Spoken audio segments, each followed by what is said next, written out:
नमस्कार दोस्तों, मैं अंकुर उपाध्याय स्वागत करता हूं आप सभी का आपके अपने YouTube channel share market analysis में।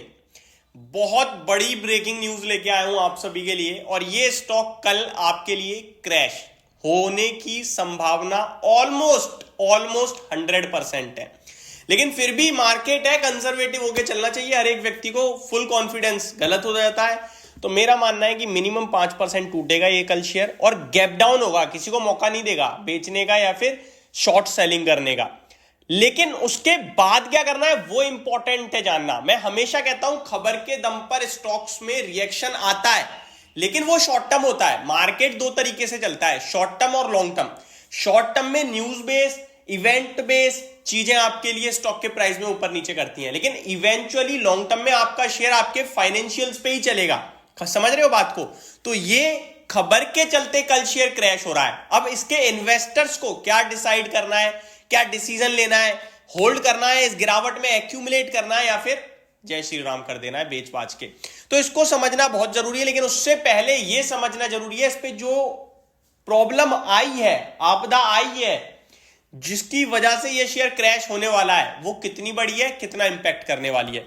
तो बढ़ते हैं आगे स्टॉक के नाम के साथ। सबसे पहले स्टॉक का नाम आप सभी के साथ डिस्कस करूं तो स्टॉक का नाम है IIFL फाइनेंस। जी हां दोस्तों, IIFL फाइनेंस के स्टॉक को पहले मैं चेक कर लेता हूं और उसके बाद डायरेक्टली चलेंगे खबर की तरफ।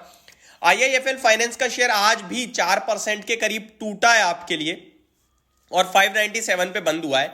वैल्यूएशन टर्म्स में 12 के पीई पे ट्रेड करता है। क्या महंगा है सस्ता है, इसको मैं आपको बोलूं कि न्यूट्रल या फिर महंगा ही बोल दूं तो शायद आपको गलत लग जाएगा, बट एक एग्जांपल भी दे दूंगा मैं।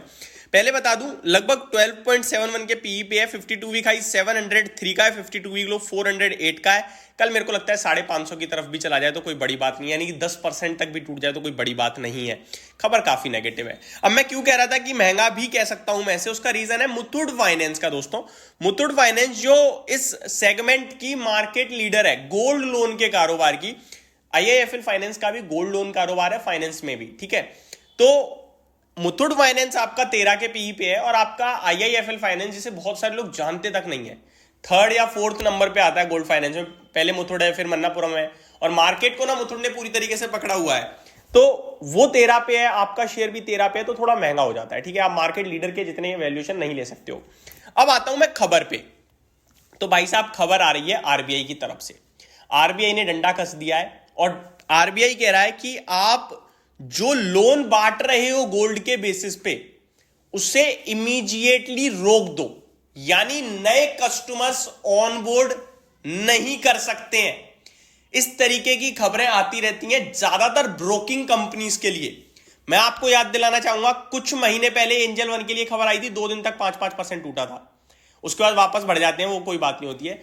ये खबर जो आती है ये कितनी नेगेटिव है पहले बता देता हूं। नए कारोबार में इजाफा नहीं होगा, लेकिन दूसरी तरफ इस खबर का पूरा हिस्सा यह है कि यह प्रॉब्लम टल जाती है, यानी यह प्रॉब्लम बिल्कुल शॉर्ट टर्म की होती है और जैसे ही रिव्यू कर लेता है RBI फिर कह देता है अब आप आराम से काम कीजिए।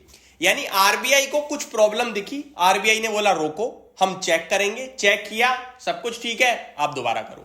ये होता है पूरा हिसाब। अब एक एक करके वर्ड टू वर्ड शेयर करता हूं, उसके बाद और थोड़ा सा आपके साथ डिटेल में एनालिसिस करूंगा कि क्या गलती कर दी IIFL फाइनेंस ने और RBI क्या कह रहा है और कब तक प्रॉब्लम सॉल्व हो सकती है। ये 3 बड़े इंपॉर्टेंट पैरामीटर्स हैं। तो यहां मैं पढ़ूं, अगर reserve bank of India action against IIFL finance under section 45L(1)(b) of the Reserve Bank of India Act 1934, RBI, certain material supervisory concern were observed in gold loan portfolio of IIFL Finance.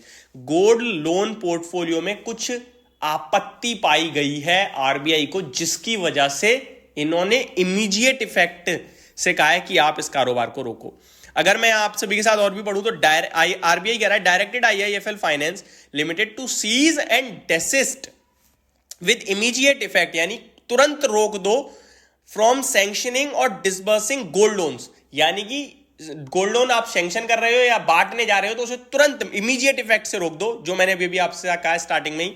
अगर इस para को सिर्फ इतना ही पढ़ूं और आगे बढ़ूं, इस para में नीचे आप पढ़ेंगे तो एक लाइन मिलेगी आपको, found breaches in loan to value ratio. ये क्या होता है इसको बताऊंगा मैं भी आपके साथ। आगे बढ़े तो आरबीआई ने यह भी कहा है कि ऑडिटिंग होगी इनके कुछ इस कारोबार की जो आरबीआई को प्रॉब्लम है, ठीक है। तो ये मेन कंसर्न्स है। अब मैं एक एक करके सिंपल भाषा में बताता हूं। पहले गोल्ड टू लोन रेशो समझते हैं। लोन टू रेशो था यहां, but gold to loan ratio की बात करूंगा मैं, क्योंकि गोल्ड से रिलेटेड कंपनी है। लोन टू रेशो किसी भी हो सकता है, प्रॉपर्टी भी हो सकता है, गोल्ड भी हो सकता है, जिस भी चीज के ऊपर आप लोन ले रहे हो वो होता है। तो अगर मैं बोलूं कि भाई साहब मेरे पास ये फोन है, मेरे को इसके बदले कोई लोन दे दो, एग्जांपल ही लेना प्लीज, इसको मत करना फोन पे कौन है लोन दे रहा है।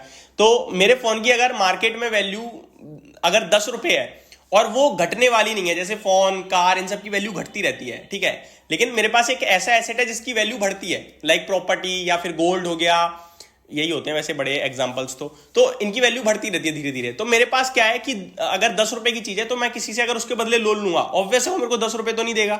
वो मेरे को कितना देगा, हो सकता है 5 रुपए दे दे। अगर 5 रुपए दे रहा है तो लोन टू रेशो कितना हुआ, ये हुआ आपका 50% का। वो मेरे को 7 रुपए दे रहा है तो 70% हुआ। मेरे को 8 रुपए दे रहा है तो 80% हुआ। आरबीआई की लिमिट है मैक्सिमम केस में आप 80% ही देते हो, उससे ज्यादा नहीं देना, ठीक है, ताकि डिफॉल्ट ना हो जाए। अब यहां गोल्ड टू लोन रेशो की बात करूं तो 75% होता है, यानी 1 लाख का गोल्ड आपको आप जमा कर रहे हो मुथूट फाइनेंस में, वो आपको 1 लाख के बदले 75,000 रुपए दे देगा, 25,000 रुपए सेफ्टी रखेगा अपनी। तो ये होता है गोल्ड टू लोन रेशो। अब आरबीआई कह रहा है कि आप ज्यादा एग्रेसिव बांट रहे हो gold to loan ratio, gold के सामने अपना पैसा बनाने के लिए, तो इसके लिए हम आपके सारे की सारे चीज को ऑडिट करेंगे। एक बार फिर से स्पेशल ऑडिट होगा। स्पेशल ऑडिटिंग के बाद अगर हमने कुछ भी नहीं पाया तो दोबारा एक बार विचार करेगा आरबीआई और फिर आपके लिए नया डिसीजन आएगा कि आप चालू कर सकते हो काम या फिर जो भी होगा। तो ये अभी अनाउंसमेंट है, तो इमीडिएटली रोक दिया है। ऑडिटिंग होगी, ऑडिटिंग होने के बाद फिर एक बार विचार किया जाएगा आरबीआई की तरफ से कि क्या आगे डिसीजन लेना है। तो ये पूरा माजरा है और इसी के चलते कल मेरे को लगता है ये शेयर 5 से 10% क्रैश हो सकता है, क्योंकि आईआईएफएल हाई बीटा स्टॉक मानता हूं मैं, ज्यादा मूव देता है खबरों के दम पर, तो कल अलर्ट है पूरी तरीके से। लेकिन एज ए इन्वेस्टर आपको नहीं बेचना है, ये भी मेरा एक प्योर एक डिसीजन है, क्योंकि कल गैप डाउन खुलने वाला है, आपको तो मौका मिलेगा नहीं। ऐसा तो नहीं आप 600 बेच लोगे, मिलेगा आपको नीचे ही। तो इससे अच्छा वेट करना, पूरा रिव्यू आने देना, तभी कोई एक्शन लेना। होप आपको सारी चीजें समझ में आई होंगी। Thank you so much for watching this video. Have a great day guys.